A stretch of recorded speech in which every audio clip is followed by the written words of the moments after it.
বিশেষ ব্যক্তি ও সাভার চালা, চ্যাম্পিয়ন ও সাভার চালা। আসসালামু আলাইকুম।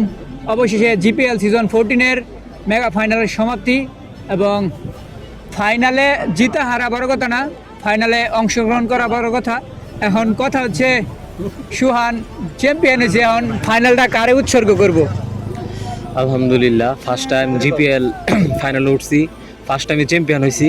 আর আমি এই ট্রফিটা উৎসর্গ করতে চাই আমার বাতিজা রাব্বি, কারণ সে প্রবাসে চলে যাবে আগামী 5 তারিখ। সবাই তার জন্য দোয়া করবেন।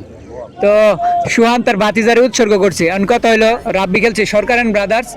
রাব্বি যদি চ্যাম্পিয়ন হইতো সরকার অ্যান্ড ব্রাদার্স, রাব্বি কারে উৎসর্গ করবে জানতে চাই সবাই। আলহামদুলিল্লাহ, আল্লাহ তাআলার কাছে লাখো কোটি শুকরিয়া যে অনেক বছর পর জিপিএল স্বপ্নের ফাইনাল খেলতে পারছি।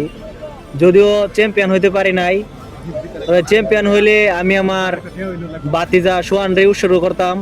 আর তাছাড়া সাভার চালা যেহেতু সোহানে খেলে, আমি সাভার চালা টিমেরই উৎসর্গ করতাম সব মিলে। তো কি বিশেষ কেউ আছে নাকি উৎসর্গ করার মতো যদি চ্যাম্পিয়ন হইতা?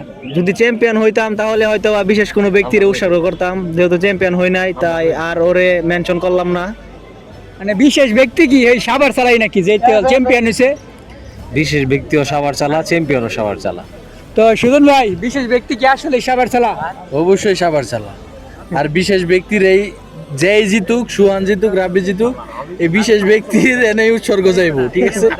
আর মোট কথা একটা হয়েছে, সাভার চালাই চ্যাম্পিয়ন যেমনি জিতুক, যদি হারতো তারপরেও রাব্বি উৎসর্গ করতো। এখন সর্বশেষ আঙ্গর সিনিয়র সবার বড় ভাই ফুরকান ভাই, রাব্বি যে জিততো এখন কারে উৎসর্গ করতো? আমার এই বিষয়ে নো কমেন্ট। ভাই কিন্তু সিনিয়র, ভাইকে আর কিছু করতো না। যাই হোক, সর্বশেষ যে কথা, যাই জিতুক সাভার চালা চ্যাম্পিয়ন হইতো, একজন না একজন উৎসর্গ করতো।